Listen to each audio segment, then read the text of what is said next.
É muito interessante, aliás, mais do que interessante, é confortável pensar que o nosso Deus é um Deus incrivelmente grande, infinito em todos os seus atributos e que a gente nunca vai compreendê-lo por esforço. E tudo que a gente sabe sobre Deus, de uma forma ou de outra, foi Ele que revelou.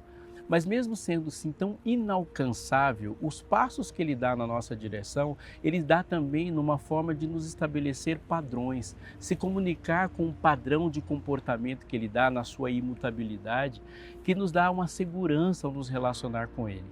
Assim, o que Ele fez, Ele fará de novo. E a sua forma de agir, mesmo em contextos diferentes da história, revela um Deus único, que tem uma forma de lidar também com a nossa singularidade. Olha, eu vou citar para você alguns textos para a gente só colocar isso em padrões assim que a gente entenda a partir dos versículos bíblicos. Antes de Deus dizer, por exemplo, na grande comissão lá em Mateus, quando Ele nos manda ir pregar, Ele começa antes de dizer, portanto, ide, Ele diz, toda autoridade me foi dada no céu e na terra, portanto, ide. Ele se apresenta como alguém que tem autoridade para falar o que Ele está dizendo e tem autoridade para mandar você falar, portanto, ide. Quando a gente pensa nas mensagens angélicas em Apocalipse 14, temer a Deus e dar-lhe glória, porque é chegada a hora do seu juízo, e existe uma autoridade atrás, existe um padrão atrás. Ele disse, vi outro anjo voando pelo meio do céu, tendo o evangelho eterno para pregar a todos que se assentam sobre a terra. Existe uma característica daquilo que ele está falando, a autoridade, a singularidade do que está falando, antes de dizer o que está falando. Dando um salto de novo para a Bíblia, eu vou para o livro de Êxodo. Não terás outros deuses diante de mim. Esse é o primeiro mandamento. Mas antes de dizer o primeiro mandamento, ele diz, quem é que está dizendo o mandamento? Eu sou o Senhor teu Deus, que te tirei do Egito, da casa da servidão. Não terás outros deuses diante de mim. A relação de quem fala com o que fala sempre está direcionada. Quando a gente chega na carta, que é o nosso ponto de interesse nesse episódio, e falamos da carta para a igreja de Laodiceia, antes de qualquer coisa para a igreja de Laodiceia, há uma apresentação de quem está falando. Sou eu que estou falando. E quando ele diz quem está falando, ele vai automaticamente dizer, eu conheço as suas obras, eu sei quem é você. E é importante que você saiba quem sou eu também, para que a gente converse dessa forma. Assim, uma conversa nossa para com Deus nunca vai ser uma conversa de igual para igual. Isso não significa que ela não seja uma conversa 100% profundamente amorosa. Há sim uma conversa de amor, há um amor radical, profundo, de um tamanho que a gente nunca conseguiria compreender dele para conosco e uma espera dele de uma resposta de amor. Mas ela não é uma conversa de dois seres iguais. Não conversamos com Deus olhando nos olhos dele como se tudo dele fosse o espelho de tudo que nós somos. Ele fala, olha para mim, eu amo você, mas para você entender o tamanho desse amor, você precisa entender o tamanho de quem fala com você. E é nessa conversa, nesses termos, que Deus fala com você, como falou para Laodiceia, e como Deus fala com você, através do que Ele falou para essa carta a Laodiceia. Não saia daí, está só começando. O Fé para hoje.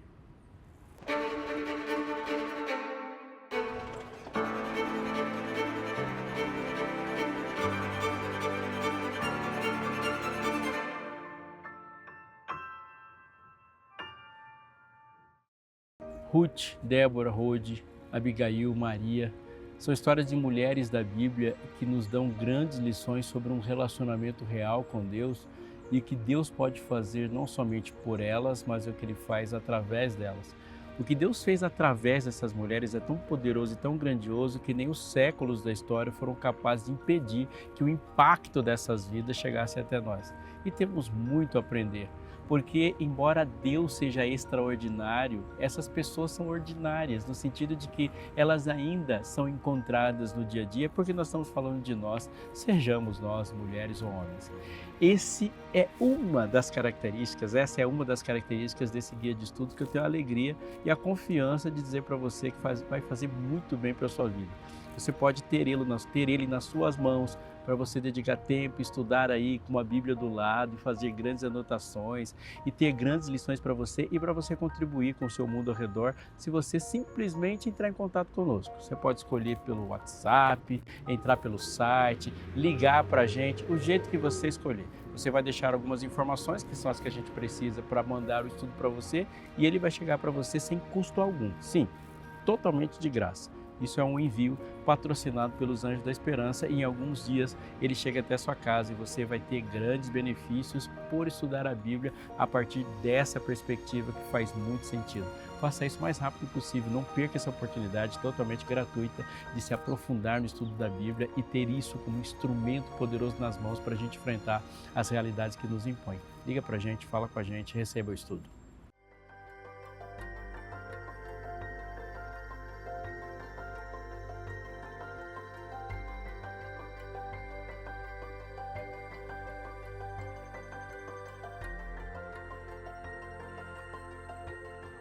Apocalipse capítulo 3, verso 14, diz: ao anjo da igreja em Laodiceia escreve: essas coisas diz o Amém, a testemunha fiel e verdadeira, o princípio da criação de Deus. Conheço as tuas obras, que nem és frio e nem quente. Quem dera fosses frio ou quente. Assim, porque és morno e nem és quente nem frio, estou a ponto de vomitar-te da minha boca. Nos primeiros 3 versículos da carta que João escreve no livro de Apocalipse para a igreja de Laodiceia, há uma descrição de que Deus faz dela. Ele diz: você é assim. Mesmo que você pense diferente de si mesmo, você é assim. Mesmo que esta seja a igreja das 7 igrejas que mais tem opiniões sobre si mesma, a minha opinião é essa. Eu digo para você como você está, em que estado você está e o que vai acontecer com você se você permanecer como está. Há uma declaração de amor em cada frase. Nos próximos versículos, agora ele vai dizer uma outra coisa e vai colocar em contraposição ao que ele disse inicialmente. Pois dizes: estou rico e abastado e não preciso de coisa alguma, e nem sabes que tu és infeliz, sim, miserável, pobre, cego e nu.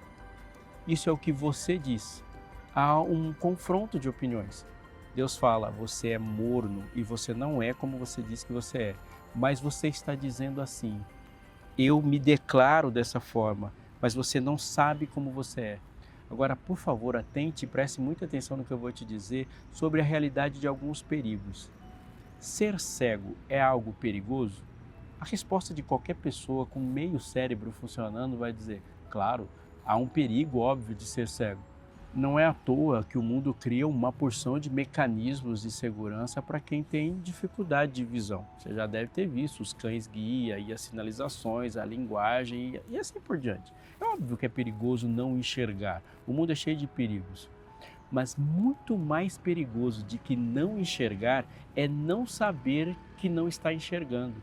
Aqui, a igreja de Laodiceia é apresentada numa esquizofrenia espiritual.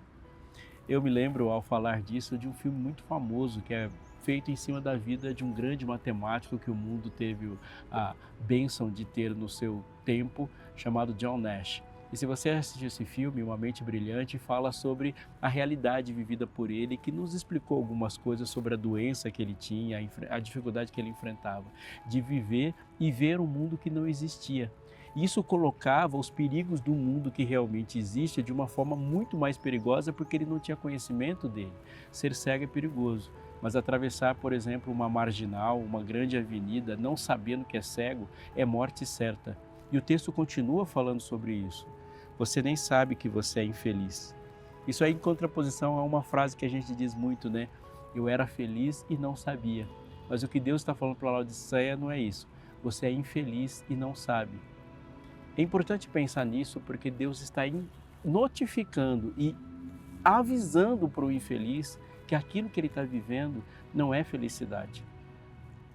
Esse é um retrato do mundo, porque o mundo infeliz tenta buscar felicidade a todo custo e Deus está avisando que esses êxtases, esses momentos de euforia e essa felicidade insustentável que precisa de tantos mecanismos para continuar em pé, não é na verdade felicidade. A felicidade adquirida em Jesus por uma experiência e uma vida com Ele, ela é perene e é a felicidade em Jesus que consegue sobreviver e enfrentar as agruras da vida. Mas para que a minha felicidade aconteça, para que a minha felicidade aconteça, ela precisa de uma porção de mecanismos químicos, ela precisa de comida, ela precisa de bebida, ela precisa tanto de novas roupas, ela precisa tanto de novas notas, ela precisa tanto de novas experiências fortes, ela precisa de tantos êxtases, ela precisa de tantas circunstâncias para ela ficar em pé. E a realidade do mundo é que se você tirar pequenas partículas dessas muitas circunstâncias e mecanismos que a gente usa para sustentar a felicidade, é porque essa felicidade não é real. O que Deus está dizendo é assim, você nem sabe que você é infeliz e essa sua felicidade é tão dependente de tantas coisas que você paga tão caro para manter, que você nem sabe que você é infeliz. Essa sua religiosidade, ela não é uma religiosidade de verdade. Você não sabe que você é infeliz, miserável. Deus está dizendo que ser miserável não é um problema.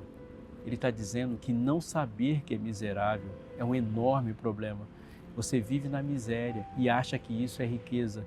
Ele vai fazer uma contraposição e vai comparar isso com a promessa que ele vai fazer nos últimos versículos, mas diz, você é miserável e eu preciso te avisar dessa sua miserabilidade. Não é uma tarefa simples. Os profetas enfrentaram muita ferocidade de quem estava diante deles e falou assim, você é miserável, você se faz de rico, mas aquilo que de você mais esconde no final é o que mais está impressionando as pessoas. As nossas falas são assim, as nossas tentativas de esconder as nossas falhas são marcas no caminho e as pessoas nos conhecem mais pelas tentativas de esconder do que de fato as outras coisas que nós estamos tentando com muito fracasso fazer aparecer. Miserável, cego, infeliz. E ele vai dizer algo que vai fazer um link muito importante com aquilo que ele está falando desde o começo. Você está nu. Quem conhece a Bíblia vai logo e de cara lembrar e vincular a questão da veste com a carta aqui. Observe o que ele está dizendo nos próximos versículos. Você diz, estou rico e abastado e não preciso de coisa alguma e não sabes que és infeliz? Sim, miserável, pobre e nu. E agora ele vai continuar no verso 18 dizendo, aconselho-te que de mim compres ouro refinado pelo fogo para te enriqueceres, e agora a ênfase que eu dou, vestiduras brancas para te vestirem. O que te lembra esse texto? Isso nos leva diretamente para a criação. Quando o homem foi feito, ele e a sua mulher e a humanidade ali se constitui por Adão e Eva, há uma descrição ali que todos que passam por Gênesis lembram. Eles estavam nus e não se envergonhavam.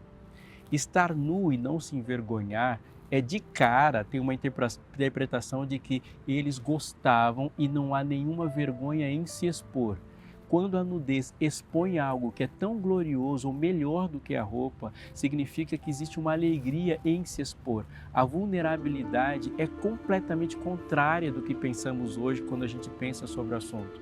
Quando Eva olhou para o seu esposo completamente exposto, sem ter nada para esconder, está dizendo que o que ele mostrava do lado de fora e o que se mostrava pelo lado de dentro eram duplamente, e ambos eram coisas para a glória de Deus. Estava nu e não se envergonhava. No momento posterior ao pecado, eles estavam nus e se envergonhavam. Isso significa que aquilo que agora foi exposto e a maneira como ele é visto totalmente é algo que não gera alegria para quem vê, não gera regozijo, é desonroso expor. Então a desonra e a nudez passaram a acompanhar a humanidade. Da mesma forma, a gente vai perceber que lá no livro, quando a salvação acontece, o sangue do Cordeiro escorre para a salvação e perdão. Mas a pele do Cordeiro serve para cobrir essa nudez, essa desonra, e agora o homem passa a andar coberto. Ele precisa expor algo que não é dele, para que o que é dele seja coberto e não seja visto como algo que gera tristeza, que gera desonra e que gera vergonha, tanto para ele como para quem vê. Adão e sua esposa andaram Éden para fora, mas eles andaram cobertos pelo Cordeiro. E todos que o viram, não viram a vergonha da sua nudez, que era o pecado, mas viram a pele, as vestes daquilo que o cobria e o que os cobria era o Cristo. Quando a gente vai para o livro de Apocalipse, há uma pergunta ali em Apocalipse 7. Um ser pergunta, quem são estes e de onde vieram? E o outro ser responde, são estes que lavaram suas vestiduras e as alvejaram no sangue do Cordeiro. Mais uma vez, mostra que eles não estão sendo vistos amplamente, mas o que está sendo visto neles é a experiência que eles tiveram de serem cobertos por algo que é muito maior do que eles, mas para o qual eles foram feitos. Façamos o homem à nossa imagem conforme a nossa semelhança. Quando a imagem e semelhança foi danificada, algo que era a imagem e semelhança foi coberto. eles lavaram suas vestiduras e as alvejaram no sangue do Cordeiro. O entrar para as bodas exige, na parábola tão maravilhosamente explanada por Jesus, as vestes que o rei dá. Quem são esses? Eles são reconhecidos pelo que usam. Usar vestiduras brancas tem um significado muito profundo. Usar vestiduras brancas significa que a experiência do perdão foi vivida radicalmente por essa pessoa.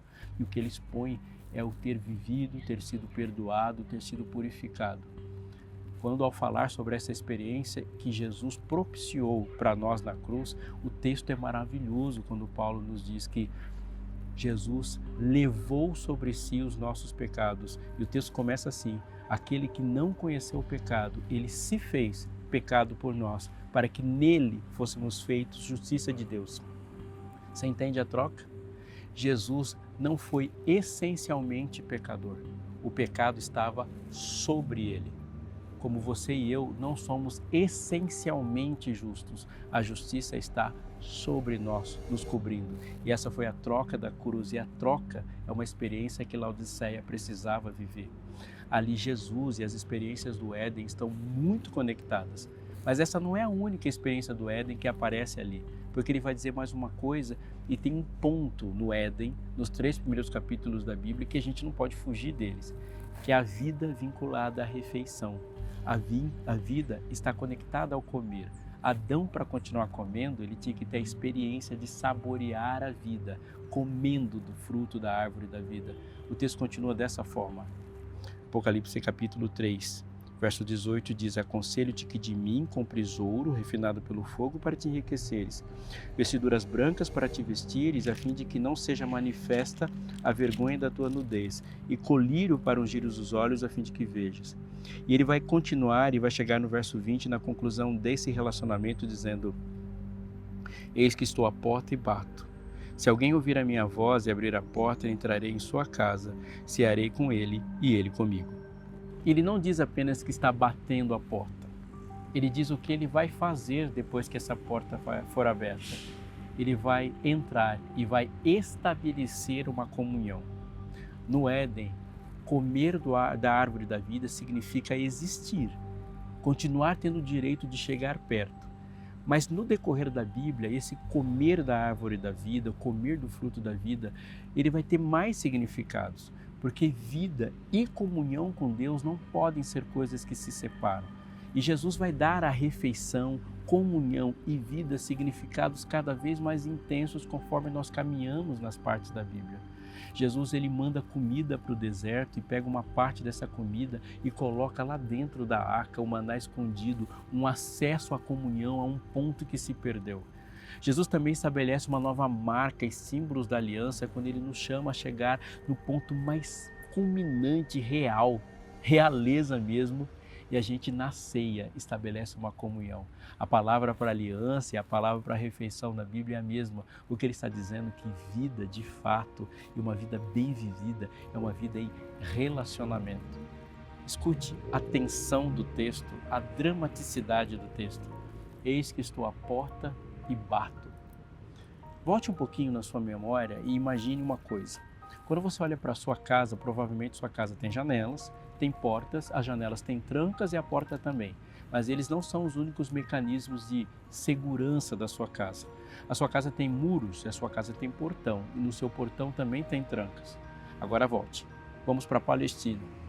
Neste tempo, nesse lugar, na Palestina, a vida coletiva era muito mais forte, muito mais intensa, muito mais marca contextual do que a nossa. A gente vive uma vida individualista. Nossas casas são separadas bem das outras. Imagina essa cena. As casas palestinas não tinham, por exemplo, banheiros. Banheiro é coletivo. A cozinha é coletiva. Pensando, por exemplo, em Belém, que tem um fornão bem grandão, bem no meio da cidade, a cidade do pão, Bethlehem, onde todo mundo vai fazer comida no mesmo lugar. Mesmo em Roma, as pessoas vão para o banheiro, o banheiro é coletivo. A vida é muito mais em comunhão, na coletividade. As casas são geralmente em formato de U, voltadas para a rua. Para a gente aplicar bem o texto, pensa naquela cena daquela mulher que quebrou o perfume e ela ungiu os pés de Jesus. Ela não era uma convidada, mas o banquete estava acontecendo de tal forma que as pessoas que passavam na rua podiam não estar comendo do banquete, mas elas estavam ouvindo a conversa, participando. Jesus era o convidado, mas os pés dele estavam para fora da mesa, a ponto de que alguém que não era um convidado principal viu e testemunhou a cena, porque a vida coletiva é assim. Agora imagine numa casa dessa forma, onde tem poucos ambientes privativos e tem espaços muito expostos, alguém que está batendo a porta. Então o caráter de urgência desse contexto é muito grande. Quando ele fala, eis que estou à porta e bato, significa uma situação singular. Alguém só bate na porta quando a situação é dramática, ela é urgente e é perigosa. É no caso de uma guerra estar vindo, de uma iminência de morte, de catástrofe. Ele não vai passar e mandar um oi, ele está batendo na porta de alguém que se trancou, está exclusivo numa intimidade que não é tão intimidade, porque ela é uma intimidade consigo mesma. Não existe no espaço aberto uma intimidade com o convidado.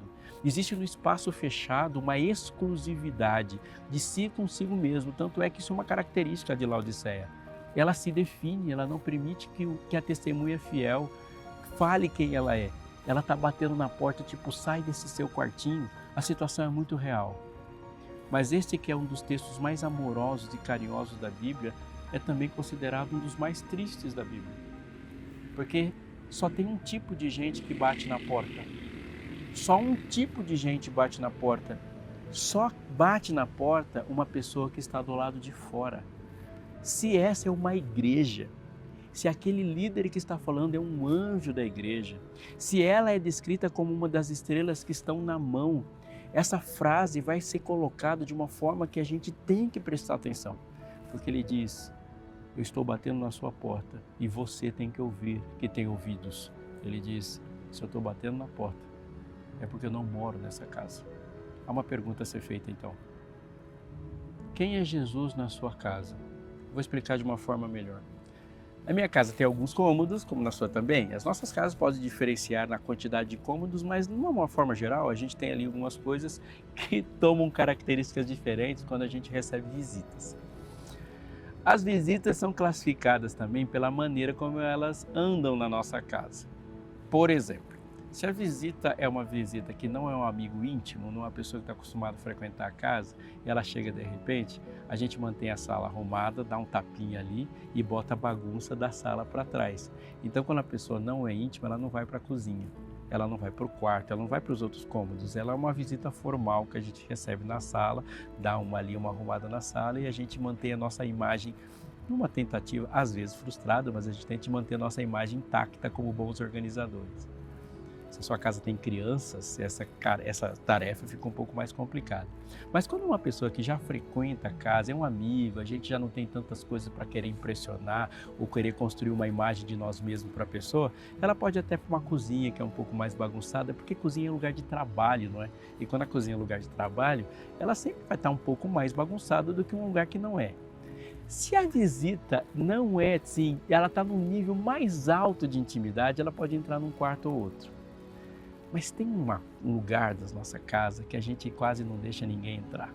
É o quartinho da bagunça. Porque se a pessoa vai passar pela sala, pela cozinha, a gente pega toda a bagunça e põe naquele lugar.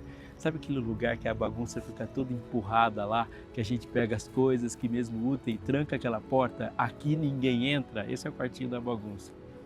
Parece-me que nosso coração é assim também. E muitas pessoas, quando a gente abre o coração, só entra na sala. É o coração formal. Aquele que fala as coisas assim daquela forma, que quer impressionar as pessoas e não quer que as pessoas tirem muitas conclusões com muitas informações, porque lá no fundo a gente sabe que quanto mais informações as pessoas têm sobre nós, mais poder ela tem sobre nós. Não é assim? A gente pensa isso sobre segredos. Dar ou contar um segredo para alguém é dar poder para alguém. A gente tem a nossa cozinha do coração, é o lugar onde as coisas acontecem com mais frenesi.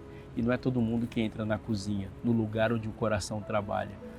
Mas também a gente tem nosso quarto do coração, que é o lugar do descanso, o lugar que a gente fecha a porta, o lugar que a gente se fica um pouco mais vulnerável, é o lugar que a gente descansa na inconsciência. E para chegar nesse lugar, tem que ter um pouco mais de estrada conosco. Mas o quartinho da bagunça o lugar onde nós realmente somos, o lugar onde está a caixa preta, aqueles bilhetes que foram escritos, o lugar dos arrependimentos, o lugar dos currículos e das experiências bem ou mal vividas. Para entrar ali tem que ser um outro tipo de gente. Na minha casa, quem entra no quartinho da bagunça é só um tipo de gente. Nenhum dos meus amigos entra lá, nem os mais íntimos entram. Quem entra no quartinho da bagunça na minha casa é só quem mora lá. A pergunta então de Jesus é, se Jesus não está entrando no quartinho da bagunça, mesmo que ele está entrando no quarto, na cozinha, na sala de casa, é porque ele não é morador. Essa é uma diferença que Laodiceia precisava entender. Quem está batendo na porta é porque não mora na casa. Porque o morador não pede licença, o morador vai, o morador tem as chaves do coração. Ele entra a hora que ele quiser e tem autorização de mexer na hora que ele quiser. A frase de Jesus para Laodiceia é uma frase de alguém que está pedindo intimidade, mas fica claro que ele não tem. Ele diz, aconselho-te que de mim compres ouro refinado pelo fogo para te enriqueceres. Eu preciso te vestir com vestes brancas para que você não tenha exposto a vergonha da sua nudez e colírio para que você veja. Jesus está falando com um cego. Este cego que não vê, não está vendo a principal coisa. Este cego, ele não está vendo o que mais é necessário para a vida dele. Quando esses olhos são abertos a partir do colírio que é colocado nos olhos dele, ele vê Jesus. Essa é uma experiência da Bíblia toda. A pior das cegueiras é quando nós compreendemos uma visão de mundo construída por nós mesmos. Os olhos de Laodiceia estão invertidos, eles olham só para dentro. E olhando para dentro, ela vai construindo características de si mesma de uma maneira muito míope. Ela se especializou em ouvir a própria voz a ponto de se apaixonar por ela. E se especializou em olhar para si mesmo a ponto de estar fascinada pela visão de si. Mas isso é uma cegueira, ela não olha para fora. E não olhar para fora, ela não olha aquela pessoa que está do lado de fora batendo. Eu te aconselho que de mim você obtenha colírio para que você veja. E quando você abrir os olhos, você vai ver aquele que te salvou. Mas mais do que isso, a sua visão vai abrir de uma forma tão grande que você vai ver a mim e a si mesmo. Quando você ver a si mesmo, você vai ver quem você realmente é. O texto diz, num convite. Eu estou à porta e bato e quero cear com você. Eu vou entrar com você, estabelecer uma comunhão com você. Você não vai apenas me ouvir ou falar comigo. Nós vamos andar em intimidade. É para isso que você foi feito, na intimidade. E agora ele vai ampliar para terminar. Ao vencedor, dar-lhe-ei sentar-se comigo no meu trono. O vencedor vai sentar no trono, em contraposição ao que ele diz no começo, a vergonha, o desespero, a nudez e a miserabilidade. Você é miserável, mas se você vencer, você vai viver como um rei, vai reinar e vai falar comigo dessa forma. Quem tem ouvidos, ouça o que o Espírito diz para as igrejas. Deus falou para Laodiceia, falou com você e fala comigo. Laodiceia é descrita como uma igreja morna exatamente para que nem eu e nem você vivamos essa experiência. Ele está batendo a porta. Quem ouve?